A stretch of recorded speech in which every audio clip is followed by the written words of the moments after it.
Hello there, I'm Thomas Hatsios, the British American pilot flying the Boeing 777 300 ER do not fly from Zurich International Airport. It's going to be flying Zurich, Switzerland, and Germany, and then coming back to Zurich International Airport, runway 14 for landing. Let's localize our landing. So right now I'm in the cockpit for the pre-takeoff preparation of the Boeing 777 300 ER.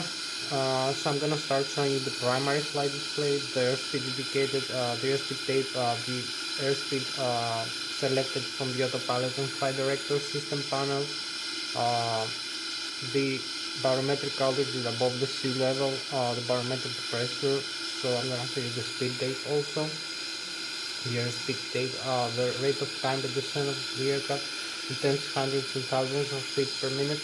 We have the magnetic heading or track, and the magnetic north pole and the true north pole, and the magnetic variation depending on where we are in the globe. We have the radio altitude above the ground level. We have the ground speed and the angle of attack of the aircraft. We also have uh, the altitude indicator of the aircraft. As you can see, the altitude indicator will be pitch ladder in decrease and the bank angle limit in increase, and the Lszh localizer crossbars, the autopilot crossbars for automatic guidance of the aircraft, and the flight director crossbars for manual guidance of the aircraft. So we also have the flight mode annunciator in the primary flight display that displays the autopilot and the auto throttle, lateral and vertical navigation mode of the aircraft. We also have the navigation display, that displays, you can see here, so we have,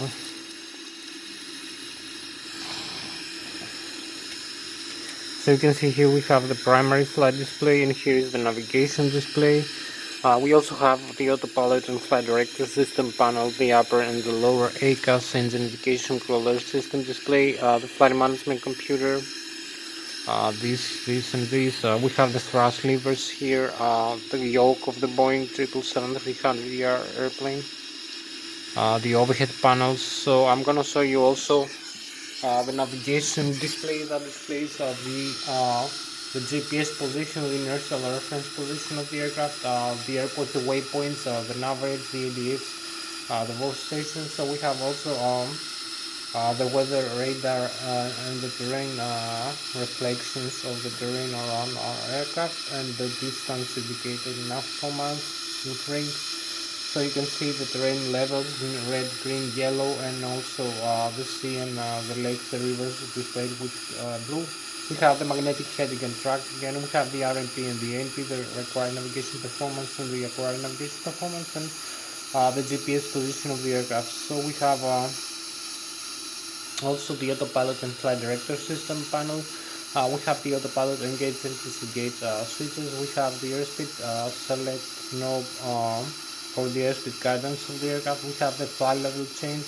We have the AT, the auto throttle hold switch with the speed for fixed thrust during climb, like maximum climb thrust, and during descent like idle thrust, and we have variable thrust modes for cruise and for approach and landing. So we can use either switch and mode, and we have also the climb continues. We have the LNAV and the VNAV, the lateral navigation and vertical navigation, either change modes which are connected to flight management computer. We have also the bank angle limit and the heading hold switch. We have the heading select knob, and we have the slider for the rate of climb and descent of the aircraft. We have the hold switch for the flight path angle, trigonometric degrees of the climb or descent, or tens, hundreds, and thousands of feet per minute. So we have also the altitude of the altitude select knob and the altitude hold switch. We have the warlock hold switch and the approach for the auto land function of the Boeing 777. So you can see all these. Over here we also have the thrust levers. We use the thrust levers to increase the thrust to make the aircraft moving in the ground and then take off in the runway. So we have the indication of the thrust levers in the upper and in the lower ACAS. I will explain that later. We have other systems like the flaps, the slugs, the flight control, the horizontal stabilizer trim switches. We have the overhead panel, the electrical panel, the batteries, the APU battery, the left and the right engines, the great drive generators that produce alternate current. We have the flight control computers and thrust symmetry compensators, the Adiru, the air data news reference units for the flight, for the air data computer, and GPS receivers and other instruments like the pitot static and pitot anemometer for the airspeed and the altitude, the barometric altitude, and the magnetic compass. So we have also the gyroscopic acceleration and deceleration of the aircraft, the laser gyroscope. So we have also the hydraulic pumps, left and right engine, the electrical backup. We have also the fuel system, the left and the right wing, fuel tanks, the sensor tanks, and the pumps, the forward and the aft, and the crossfeed valve. We also have the fuel control levers in the engine.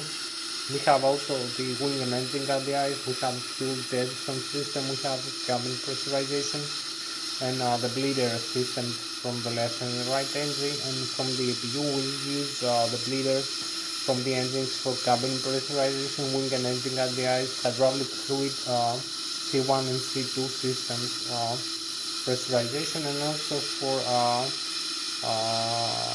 we use the APU for starting the engine to the ground for the engine starter process. So we have like we have about 1 hour left for this flight, so I will try to make this more brief. I will start showing you the screens and the indications. So I will explain some theory about the flight and then make an engine start demonstration. I will explain the theory of flight, how the aircraft fly, and then show you the flight controls, the thrust levers, make the engine start demonstration, and then make the flight management computer flight plan. We're gonna make a departure flight plan, an arrival, departure, arrival, runways, and airport. The data of the aircraft and the intermediate waypoints. You will see the route of the aircraft using the flight management computer. Is going to be displayed also in the navigation display. So we use also the navigation display for that purpose.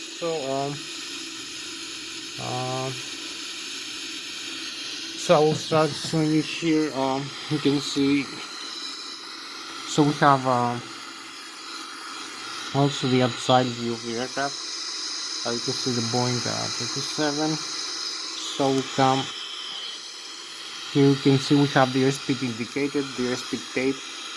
You can see the ground speed is 0, the minimum airspeed displayed 30 knots, the airspeed selected from the autopilot flight director system panel, displayed with purple or magenta here 200 knots, the heading 360 and the altitude 10,000 feet. So you can see all this information. We have 10,000 here for the altitude we have to fly after takeoff, and the heading 360 degrees.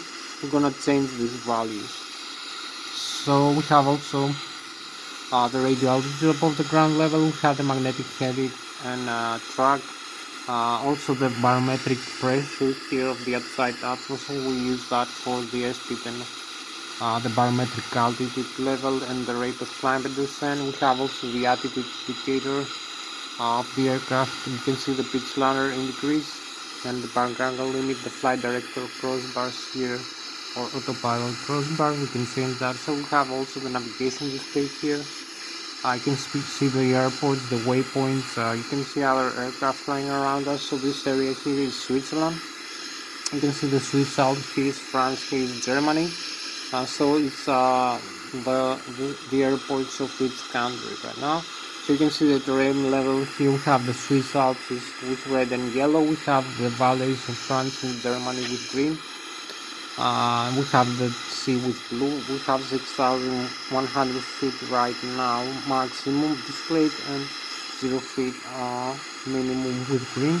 So we have also traffic, other aircraft flying around us, and the rings here that we can fix the range that we want. We have the track here on magnetic heading, the ground speed, Some other information: the required navigation performance. Is the aircraft symbol and the position in the heading of the aircraft, and then the GPS reference. So told you about we have the weather radar here and the terrain radar. Also we have other aircraft flying around us and our own aircraft position, altitude and direction using the transponder, so you will see them here. If we decrease the range, we have the barometric pressure settings here, so you can set barometric pressure in hectopascal or inches of mercury. You can see you can set the meters here, thousands of meters, like 3050 meters, it's 10,000 feet, 200. We still have the other indications as they are. So we have the altitude. The aircraft is right now located our own airport, 1,430 feet, and we have 1,013 hectopascals. So we'll change this back to inches of mercury. So you can set also the range. You can set other information. So I'll try to use this. Now you can see the auto throttle. Left and right, engage, disengage, the flight director on and off. So we can set this with flight level change. It will change the airspeed, probably to a value for takeoff. So I will use this airspeed just for takeoff. And we have the LNAV, the VNAV, some other settings. So we have the climb continuous and the auto throttles with also arms automatically. We have the heading, the bank angle limit here. We have the heading selected. We can select a different heading for takeoff, like 136 degrees of the runway we're gonna use. We can select a couple of other things. So you can see this is the press ball. And this is also you can select the hold and the press and the select this. You can either change either mode.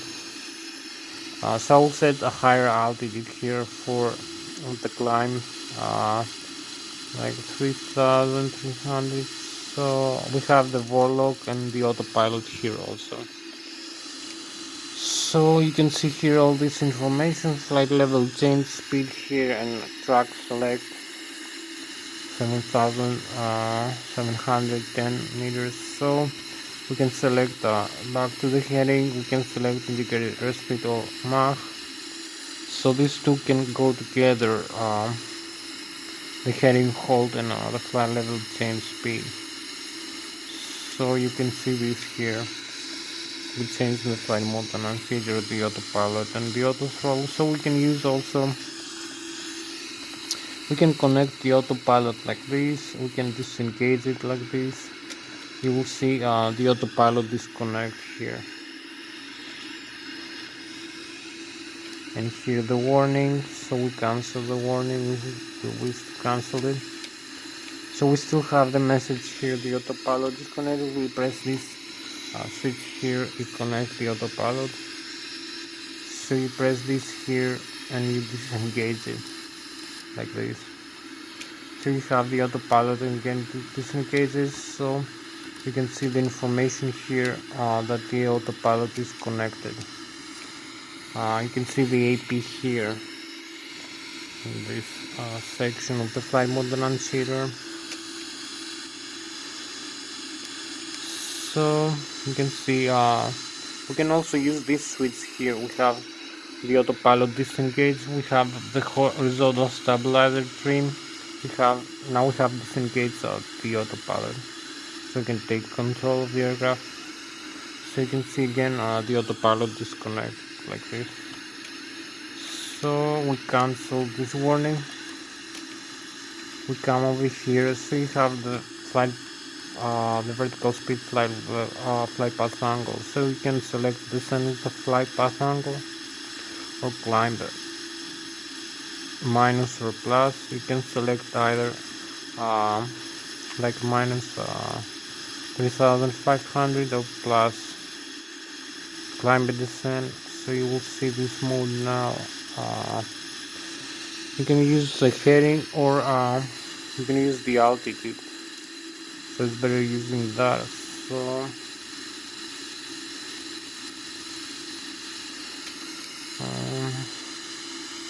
you have flight director again, vertical speed, and you can see in the vertical speed we have set the 3500. The mark is here.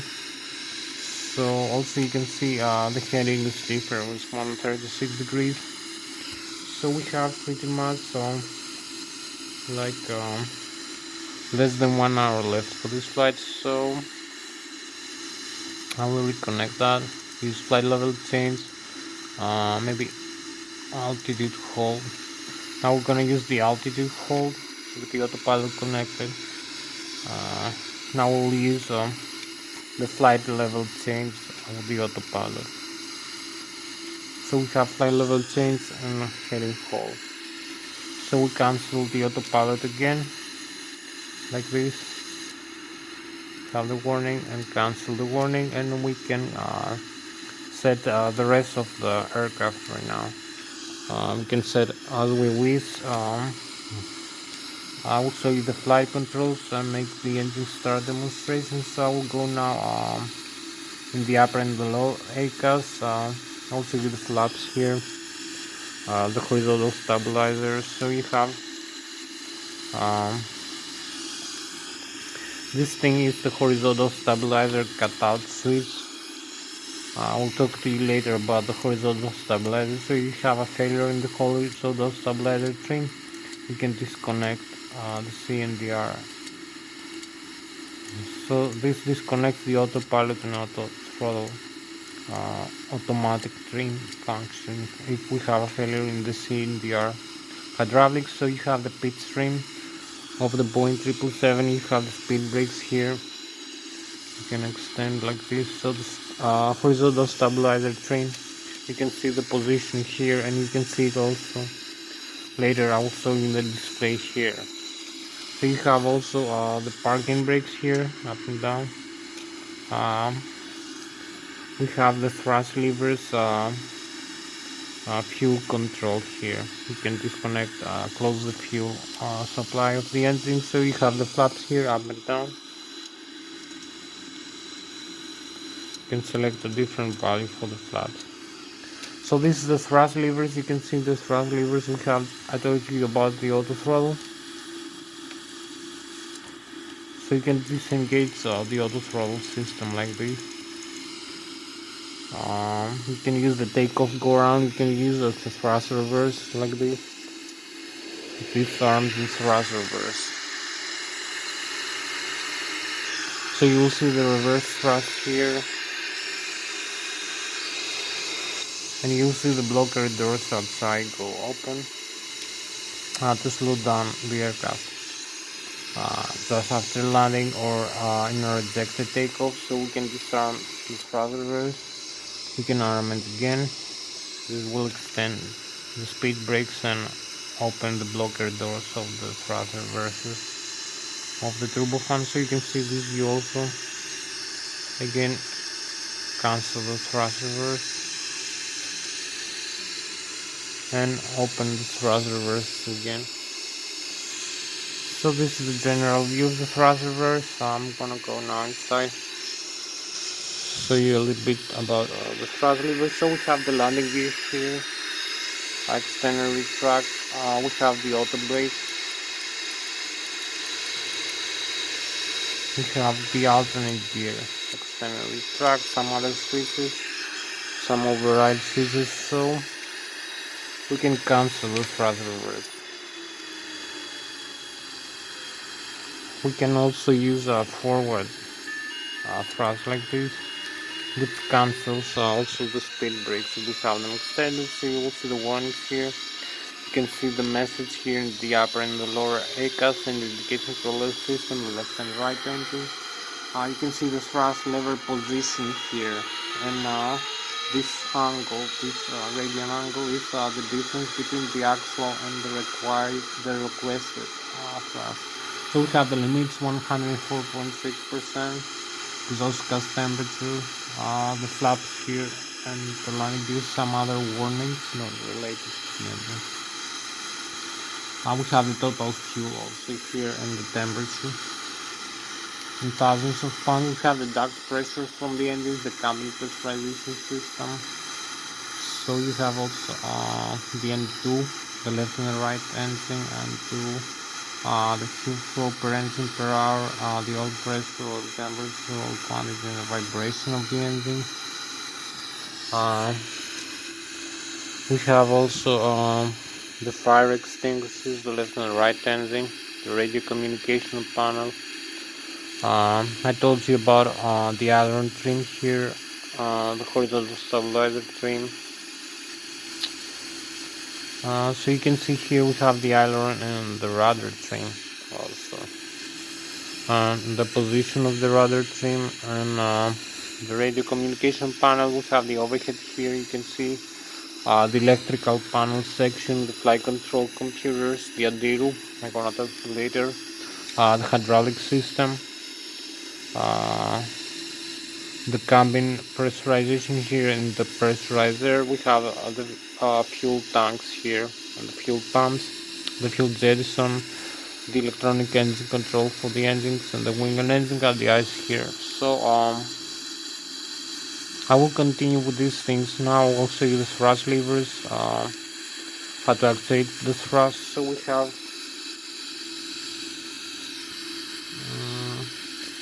pretty much like less than 1 hour now. So I will have to talk to you about these indications here. You can see all these are controlled by the FADEX, the full authority electronic control computers. When we move the thrust levers here, we give a signal to the FADEX. So the FADEX are the full authority digital electronic control computers. One is installed per engine, dual channel, redundancy. If one channel fails, the other takes over. So it controls and monitors all the indications and the displays that you see in the upper and the lower ACAS engine indication controller system, like the N1, which is low speed, low pressure compressor stage of the turbofan engine, the exhaust gas temperature. The N2, which is the high speed, high pressure compressor stage of the turbofan engine, is the high pressure compressor and the high pressure turbine. The N1 is the low pressure compressor and the low pressure turbine stage. So we have the oil pressure, oil quantity, oil temperature, the fuel flow per engine per hour in thousands of kilograms or in thousands in pounds, like in this indication, thousands of pounds. And the N2 vibrational stage of the engine, we have all this controlled by the FADEX. So the FADEX also control and monitor the engine start, engine shutdown, the fuel flow per engine per hour, the temperature I told you, and it also regulates the pressure inside the engine by regulating the outflow, fifth and ninth stage valve. So this apply also the cabin pressurization, the hydraulic fluid pressurization, and the wing and engine ADIs, and the air conditioning. So we have an overpressure inside the engine, it opens the relief valve. If you have an under pressure, it closes it, so it regulates the pressure. And also as we climb the descent, we have different pressures, different pressure altitudes, and this also affects the fuel consumptions per engine, this turbofan turbojet engine. So I think this is General Electric model, so Z90. So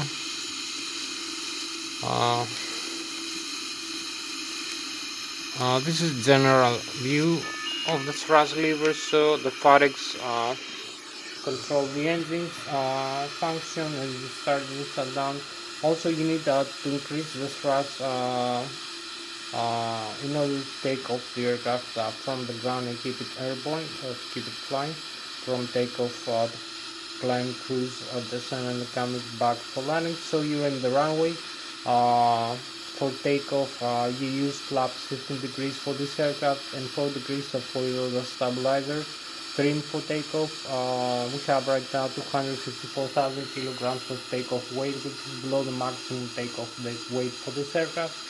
And we have only 46,000 kilograms of fuel, or 100 2,000 pounds of fuel, 521,000 pounds of takeoff weight below the maximum takeoff. We have only 20,000 pounds of passenger cargo, which is still below the maximum takeoff. So we need to achieve an airspeed with flaps 15 degrees and 4 degrees horizontal stabilizer nose up. So we need to achieve an airspeed of 154 knots in the ground or 270 kilometers an hour just for takeoff to overcome the stall speed. The stall speed is going to make the airfoil wing of the aircraft stall in a given angle of attack. So you will go back into the ground. The aircraft will start falling back to the ground. We need to overcome the stall speed and reach the effective lift component of the wing, of the airflow around the wing. So this is done in 154 knots in the V2 airspeed, V takeoff airspeed for this aircraft. So we reach V1, V rotate, and V2, and also we need to have a higher airspeed for climb, cruise, descent, and approach, and also depends on the flap settings and other factors. Um, so um, so I'll continue now. Maybe show you the outside wings. Talk to you about how the lift is being produced in the aircraft. So we have like 20, 30. So we have like 40 more minutes for this flight. So I will talk to you about the wings of the aircraft, how to produce a lift. So I told you we need 270 kilometers an hour just for takeoff, so you can see the wings of the airplane. We'll talk to you about now about the Newton's physics, first, second, and third law of kinematics of motion, about the Bernoulli theory of fluids, and use some aerospace engineering and physics and mathematics. So I'll show you how to derive some things about the aircraft. So you can see here we have the aircraft. You can see we have the wings, the forward wings also hold the weight of the aircraft when it's airborne. So it also produces the aerodynamic lift, and also is where the stall is being created is make the aircraft fall back into the ground. So usually this is done at 25% of the mean aerodynamic chord position, which is the maximum aerodynamic lift position of the wings, the forward wings also.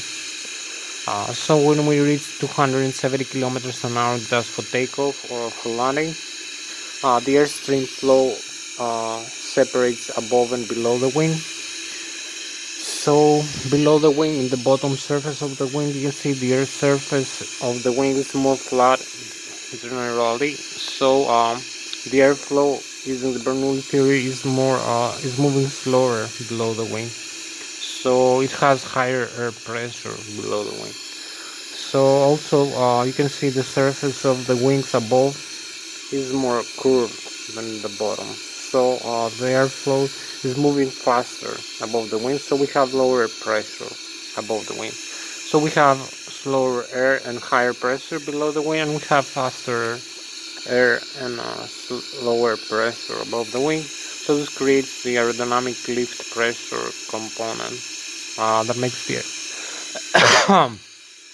the aircraft bubble up into the air. So we also have the mean aerodynamic chord position, as I told you here, 35%, where the maximum aerodynamic lift is, and where the stall separation starts. We also have the center of gravity here. In this position, you can shift the center of gravity forward or aft from the mean aerodynamic chord position by shifting passengers and cargo. And we have other components. We have the movement arms and the airflow deflections using the horizontal elevator and this horizontal stabilizer, the vertical stabilizer, and the rudder, the ailerons, and the spoilers.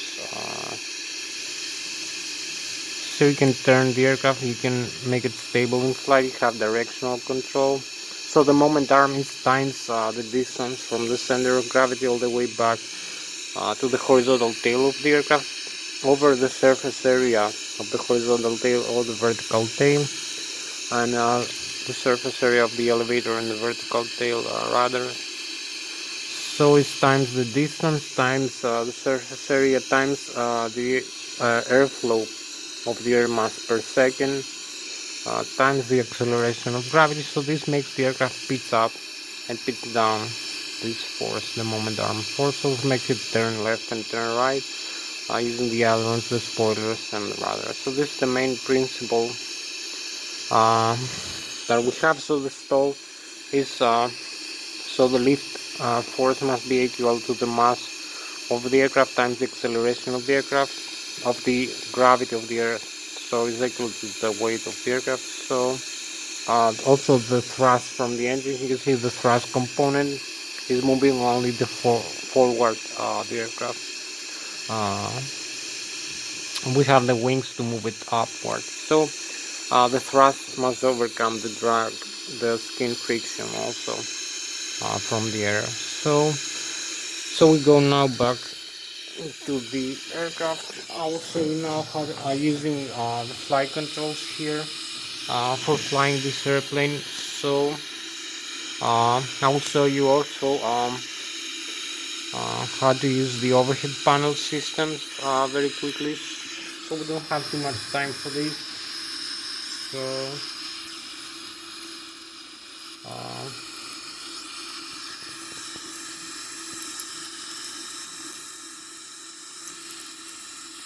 So I will show you now the systems inside the airplane.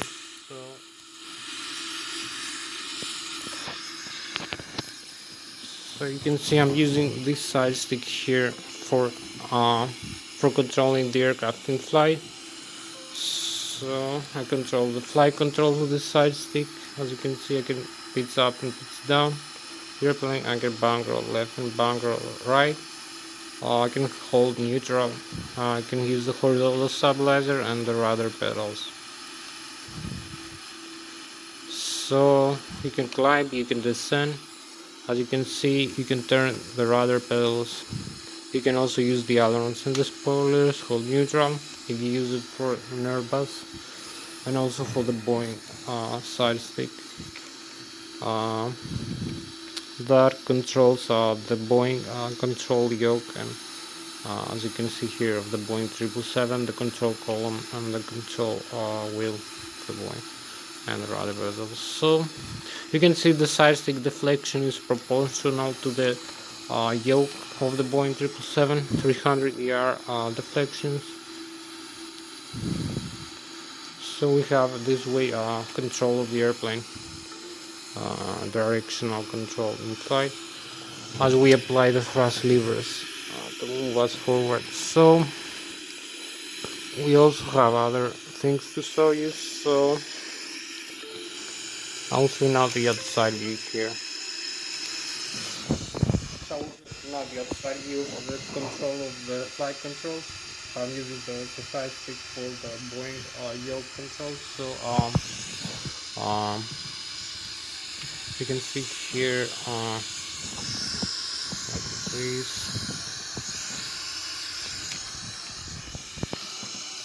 So you can see here we can use the control, the side stick. You can climb, you can descend, also bank roll left and right, and use the rudder pedals, the horizontal stabilizer, and also use the thrust levers here. How the thrust levers control this lever here, slider. So this is how to control the aircraft. Inside now I'm going inside the cockpit, so you. I'm going now inside the cockpit, show you the instruments and how to make it. These are the demonstrations. So I'm gonna make also the APU now start. So we have a few more minutes for this. Not too much time, so I will have to come here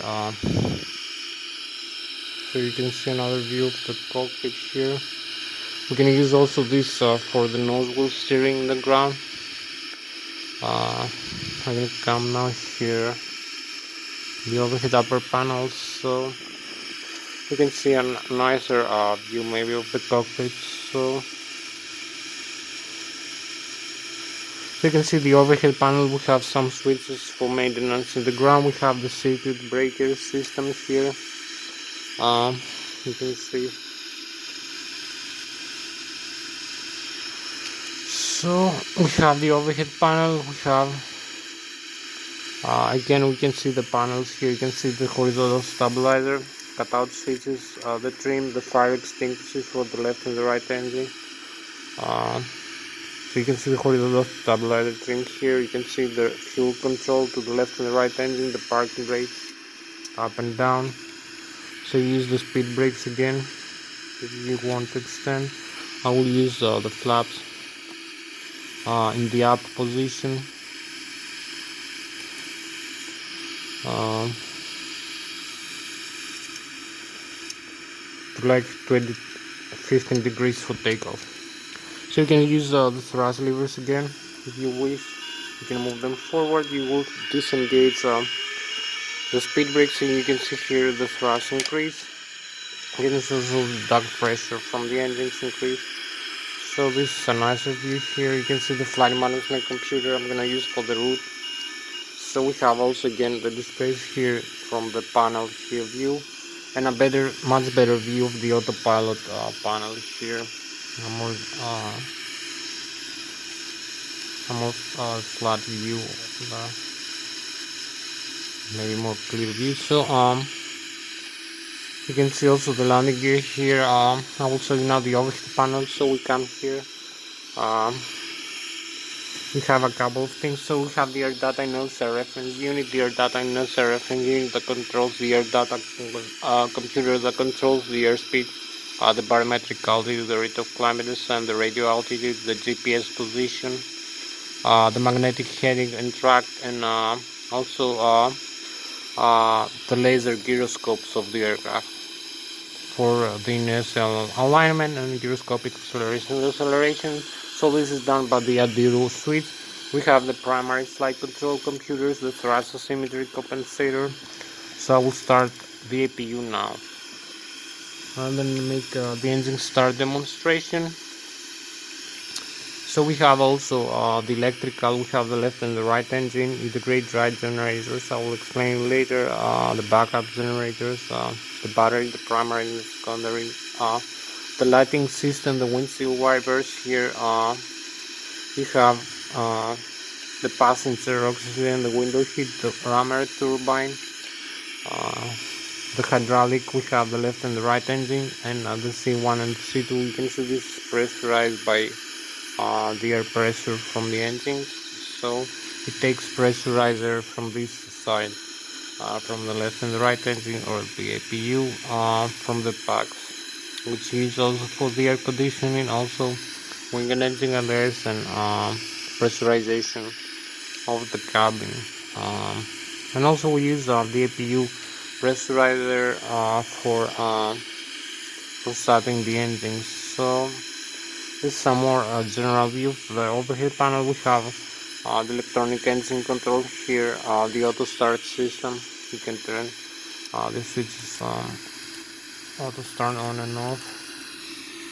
You can see the off here. We can turn back to the normal. We have the cargo fire and APU fire at the start. The fuel jettison, we can dump fuel in flight and select how much to remain. We have the left and the right wing, fuel tanks and the center tanks, and the fuel pumps, the forward and the aft, and the crossfeed. So we turn on the crossfeed. Now we can turn off some pumps because the crossfeed supply any engine with any pump tank. So we have the center tanks here. It's empty. We have the wing and engine on the ice here. So you can see here we have, I told you, the electrical. So I will talk to you about the electrical system a little bit.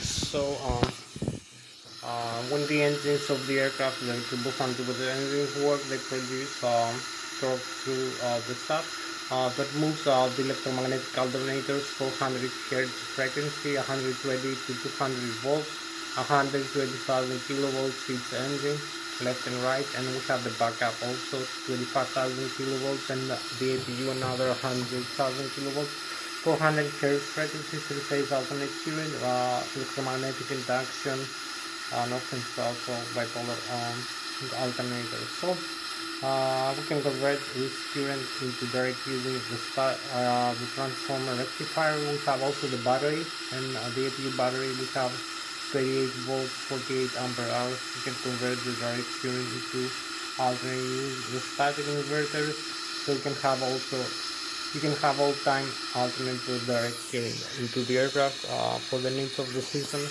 So we have also the hydraulic pumps. The left and the right engine produce hydraulic power by moving the hydraulic pumps and pressurizing the air into the hydraulic air system.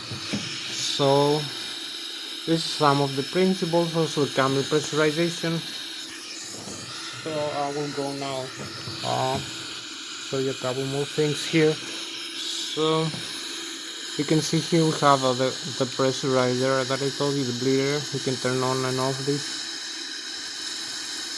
So this is the APU we use for starting the engine and the packs. So if we turn off everything here, you will see the warnings here.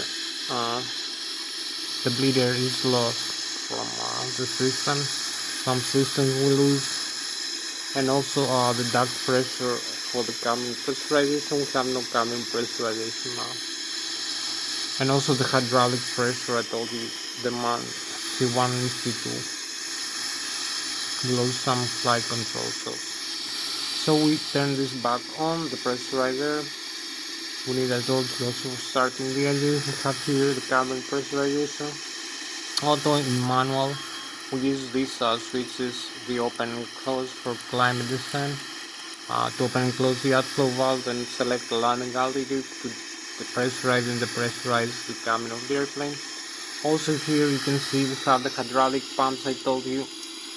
We can turn on and off either way. These switches I will show you another time. We have no time for this slide.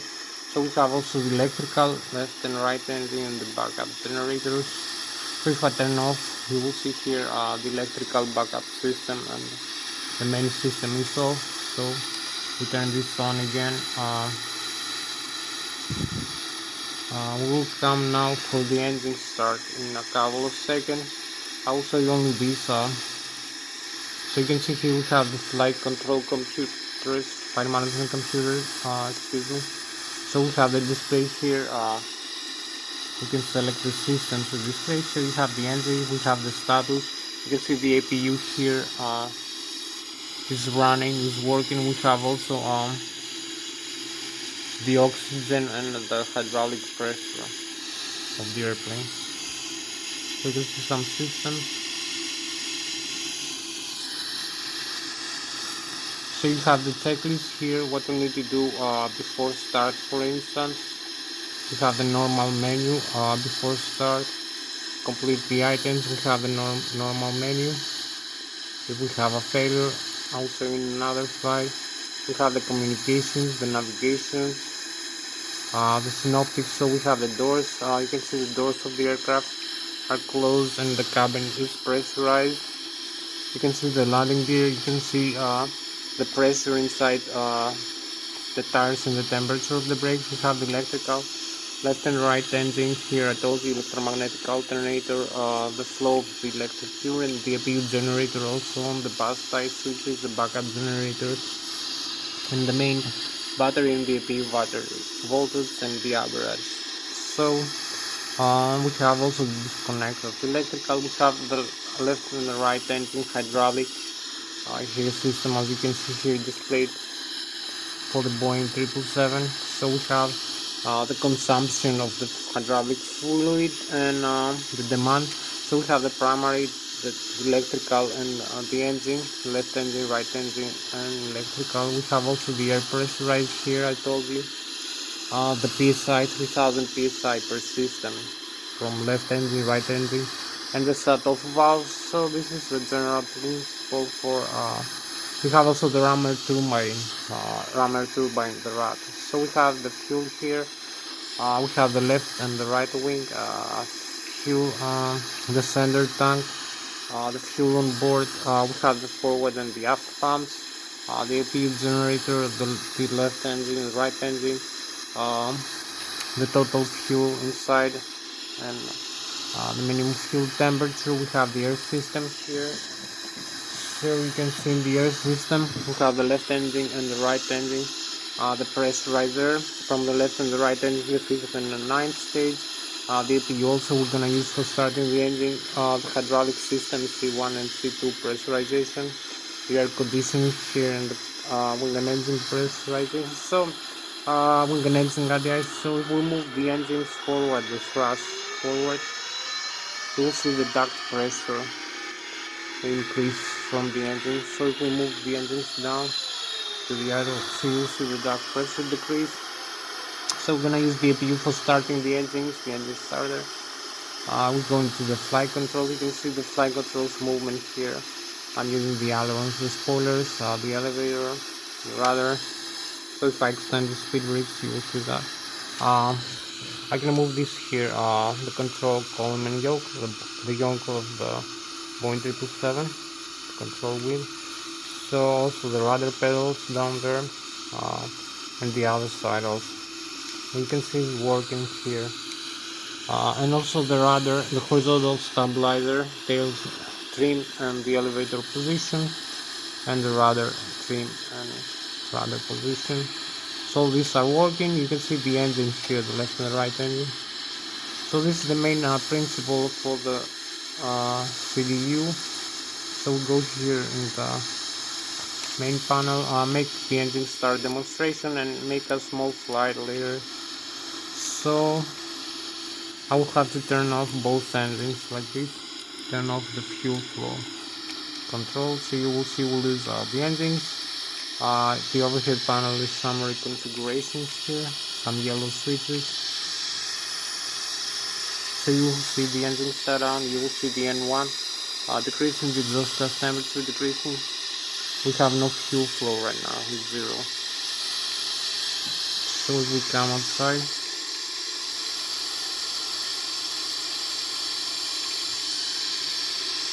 you can see the spinner is going down, the spinning is decreasing. So we need to restart the engine. I'm going over here quickly, move the left and the right engine, electronic engine control computers for the auto start function of the Boeing 777. So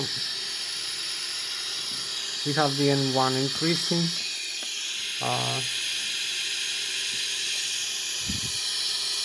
The duct pressure, the N2 also increases, the fuel flow is still 0. So you will see the spinning of the engines of the turbofan front section here is increasing. So you can see the spinning is increasing. We have 30% more of N2. Also here, this is stabilized. So we can start the engines using these controllers, the fuel flow into the engine, both the left and the right wing. So if we come here, we'll see the fuel flow to both engines increase rapidly. So here we have it, the engine spinning, the front fan stage is increasing. So here we go, we can now initiate almost the flight. We need to do one more last step, set up the flight management computer. So we have a few more minutes for this flight. So we'll come here, set up the flight management computers. So we have the menu, the FMC, you can see the model, the position, initialize, set inertial position, we said Lszh, this airport, Zurich International, the reference airport, the route from this airport to Lszh, back to Lszh, runway 14.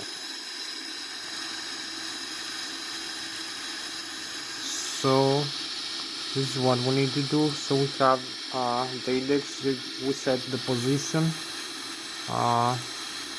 we set the identity. We only have to set the 0 fuel weight, automatically gross weight, fuel on board, reserves 5%, cruising altitude 35,300 feet, cost index 100%, You can see the minimum fuel departure and the cruising altitude, center of gravity. We have the departure runway, Trans-This departure and arrival, Lszh Trans-Negria 1 Alpha, Trans-Amity again. So we have the legs here, we cancel the discontinuity and activate and execute. So this is the complete route here. We have also this, the takeoff reference, 15 degrees of flaps, center of gravity 26%, and the V1, 133, 140, V2 with this crossblade and this center of gravity. So the center of gravity trim position is here.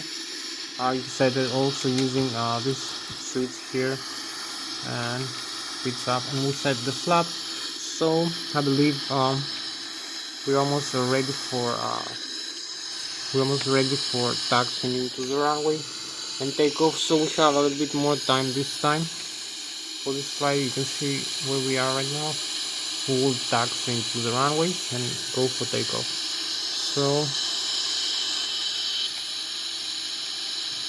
So disarm the parking brakes here and advance the thrust levers.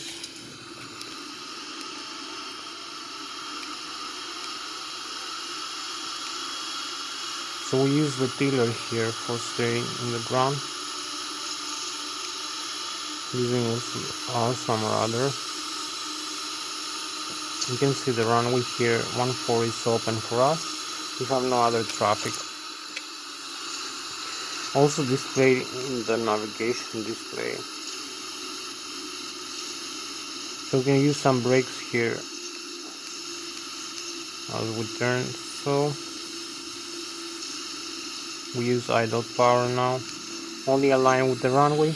We have like 20 more minutes for this flight. So you can see we're having all the information here, the primary flight display.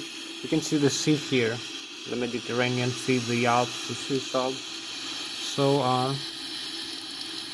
we use less range here. You will see the flight plan here. I told you the route created like this purple line with the waypoints we're gonna be overflying.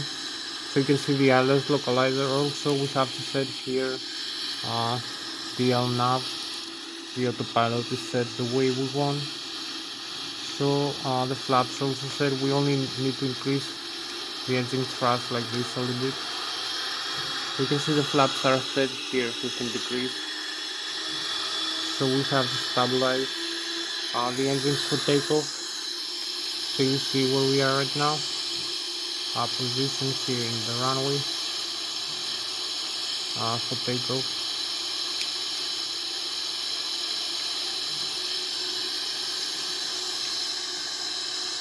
So we come over here, advance the thrust levers forward. You will see the thrust increasing, stabilize for the takeoff. So we disarm the parking brakes and go. So we're gonna have like 20 more minutes for this flight. So we have 100 knots, 180 kilometers an hour, 133, V1, we rotate, and V2, here we go, just take off.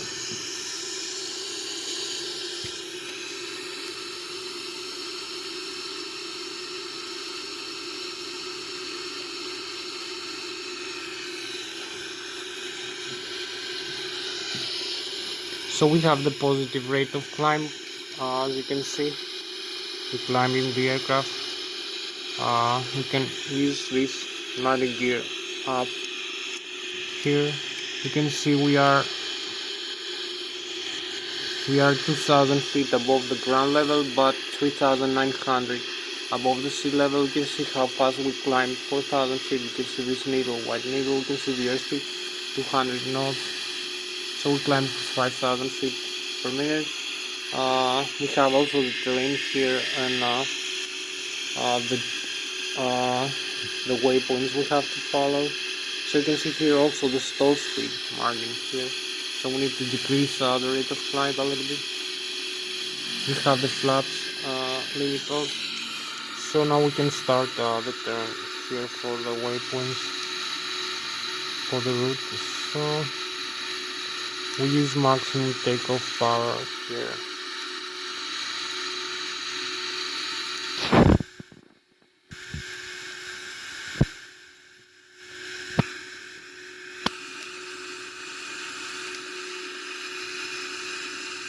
So you can see we can turn but avoid the stall like this if we level off for a while to increase the airspeed of the aircraft. This is important to do, so keep turning here. Maybe I'll show you some nice view from outside here.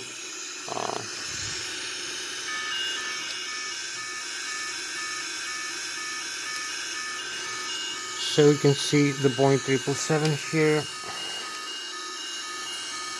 Hope you like this airplane. The view as we climb above the runway now. We passed the airport now. So maybe you can see from the windows seat the airport. So you can see this nicer view here of the Boeing 777. Also maybe here is the runway I told you.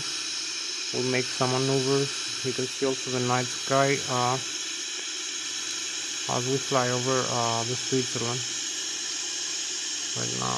The Swiss Alps. So we have a nice sky here. We fly with about 500 to 600 kilometers an hour right now, 250 270 meters per second our speed. So this is our spacecraft for tonight, the Boeing 777, 300 ER. So again, a nicer closer view like this.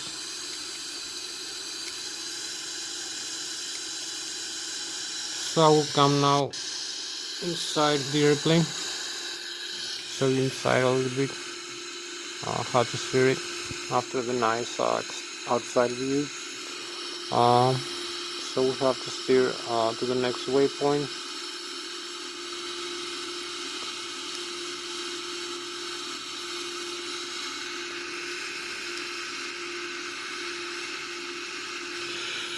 So you can see here we have the stall speed, the yellow warning, and the red. We fly with Mach 0.411 or about 600 kilometers an hour. We pass the 18,000 feet right now, as you can see. So maybe I can set the next waypoint here, direct to, from this page, Zui. So execute. So we now have this waypoint to climb, to cross this waypoint. So you can see in the navigation display here the Zui is just 4.6 nautical miles away from us as we keep flying, and we need to keep steering here. Use the stabilizer chain like this.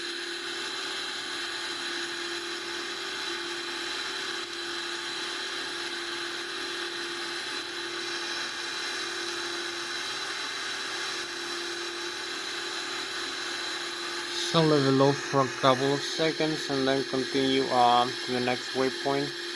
After a while, like I have 30,000 feet. So we have like 15 more minutes left for this flight.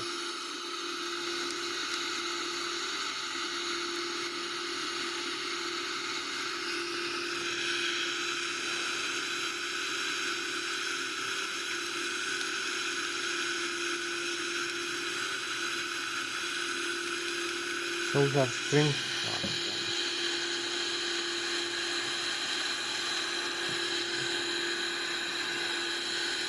So we go to the next waypoint now, the Lszh. So it's about 34 nautical miles. So we fly with this circuit, climb 30,000 feet, Mach 0.537. So you can see the indications here that we have. Like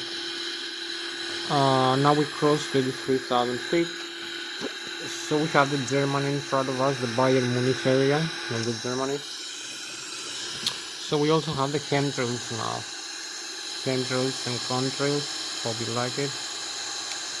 As we fly over here, you can see the frozen vapors. So this is our spacecraft looking at the Boeing 777-300ER flying.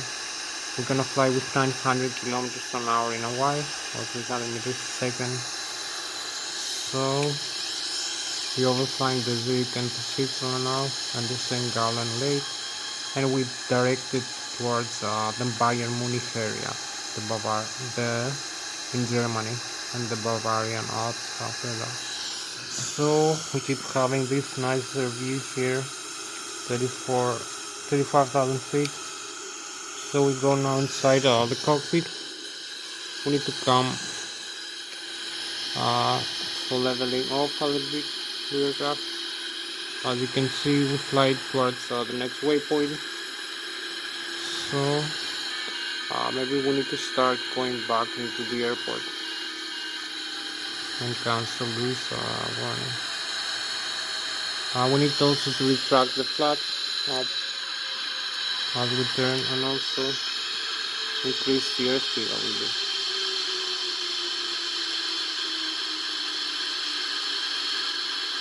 So we have the Cesium 34,000.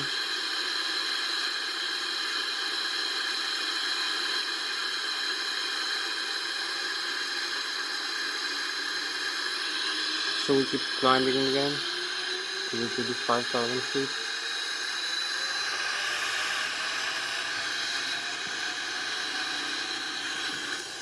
So here we are. We turn around the Switzerland over the lake. We have the Bayern Munich here. So hope you like this view of the Boeing 777-300ER. We're trying to keep level here. 35,000 feet we reach. So you can see the frozen vapors as we take this turn with 900 kilometers an hour or 300 meters a second. So the aircraft tries to pitch up also. We're trying to pitch it down a little bit to stabilize it.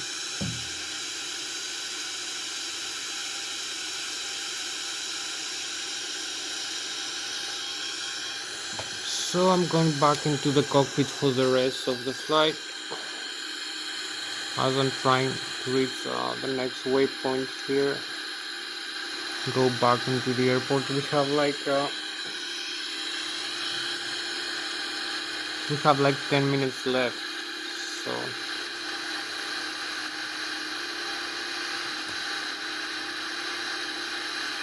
So I need to navigate over here like this to keep it more stable. It's more difficult with higher airspeed to keep it more stable, but you can try it. Here we are. We're leveling off manually at 35,000 feet. As you can see, Mach 0.77. So we fly with 900 kilometers an hour or 300 meters a second. We go back to the airport. So here we can level off manually. Manual level off. So here we are. You can see a manual level off here as we fly 35,000 feet.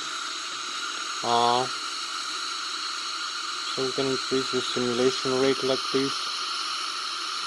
I can also connect the autopilot now like this, just to be in this waypoint, the next waypoint here. The timing now is more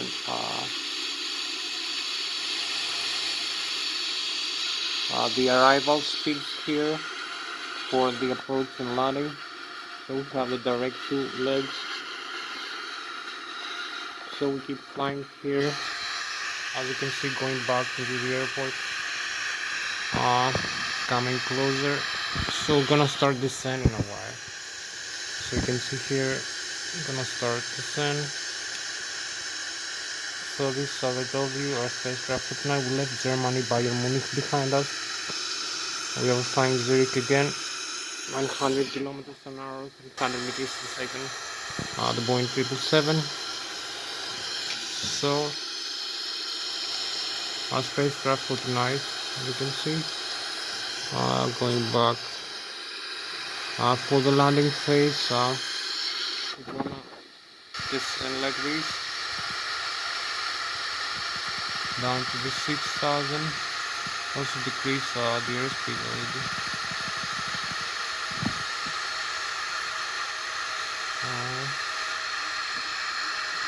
Ready to descend manually. You can see the auto throttle.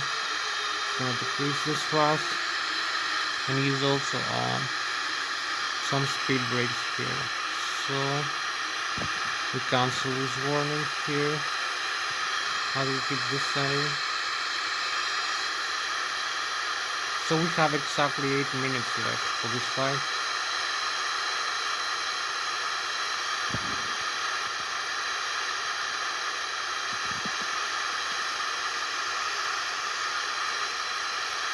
Keep descending, 30,000 feet. We're gonna be overflying the airport area. And,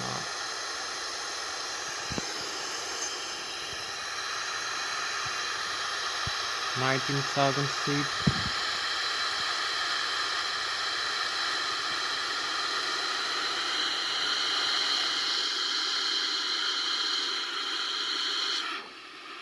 So we use the Vorlog also.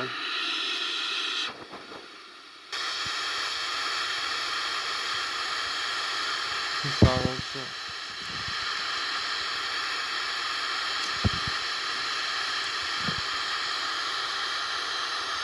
we keep descending like this. So we're gonna make a nice turn now over here.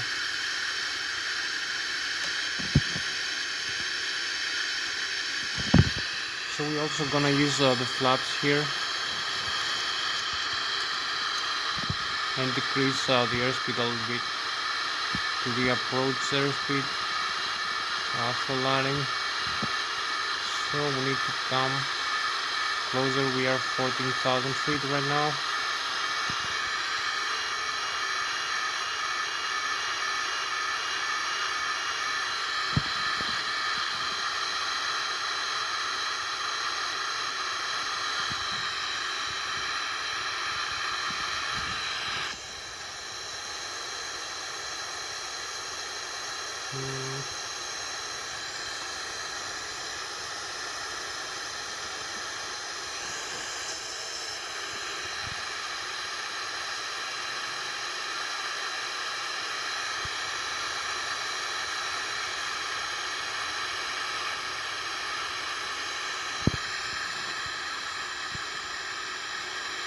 So we are 10,000 feet.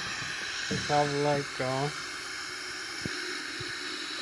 like 5 more minutes left for this flight.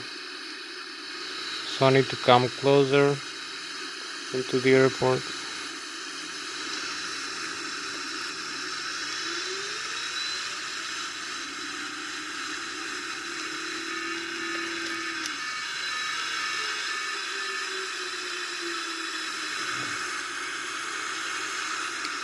You can see as we fly, we're gonna be overflying the river now.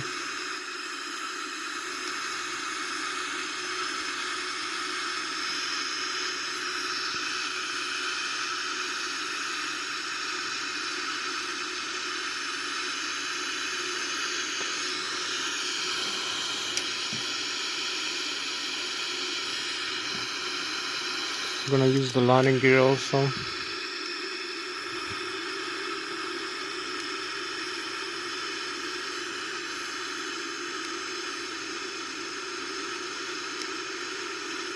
So here we are coming closer into the runway for landing.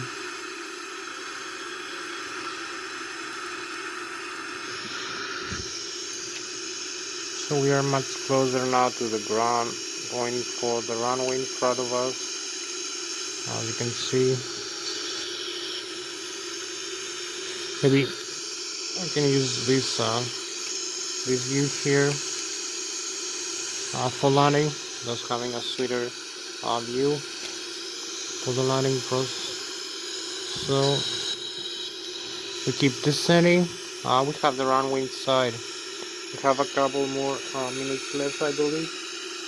We have 4 minutes. So yeah, 4 minutes. So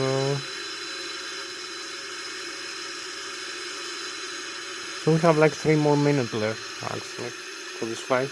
So we are flying the river, as you can see here. We're coming closer into the runway, as you can see.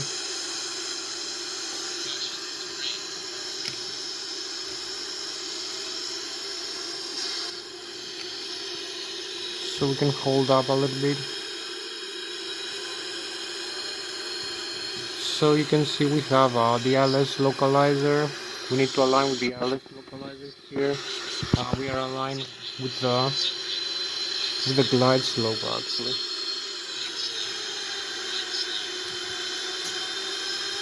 So we cross fast. We have only a couple of minutes left.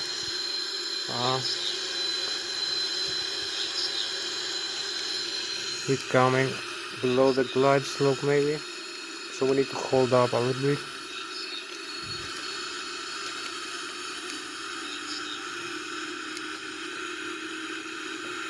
We need also to align with the runway that you see over there. We almost made it. So you see the manual control here. We are aligned with the runway. We have the Lszh localizer and the VFR visual flying rule alignment.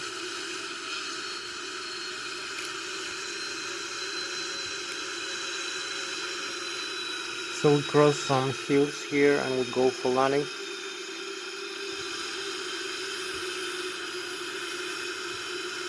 We have to avoid some trees, as you can see.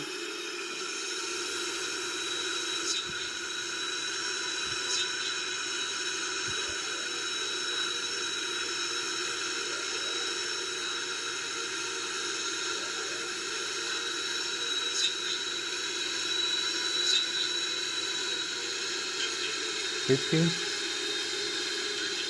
$30, here we are, $30.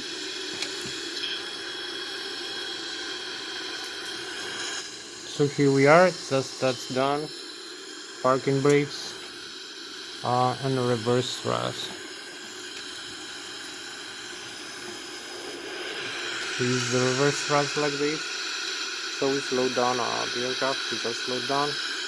We just touched down here in the runway 14, as you can see. We made a very nice and very proficient touchdown. So as you can see, the aircraft is safe. We have no broken wheels or nose wheel. So you can see the tires here of the aircraft is perfectly safe. We can take off again and come for another landing. You can use the aircraft without making any repair into the tires, at least, or the metal parts here. As you can see, it's normally safe. So also the landing gear here in the back, you can see the wheels here, so the nose wheel is safe, as you can see. You can see the nose wheel and the metal parts here is safe. So we made a very nice, very beautiful landing here in the runway 14. So I'm coming back into the cockpit. You can see here we cancel the thrust reverse like this. You can see we have no warnings. Is everything normal? We can go take off, go around again. Also, no warnings in the overhead panel from the systems.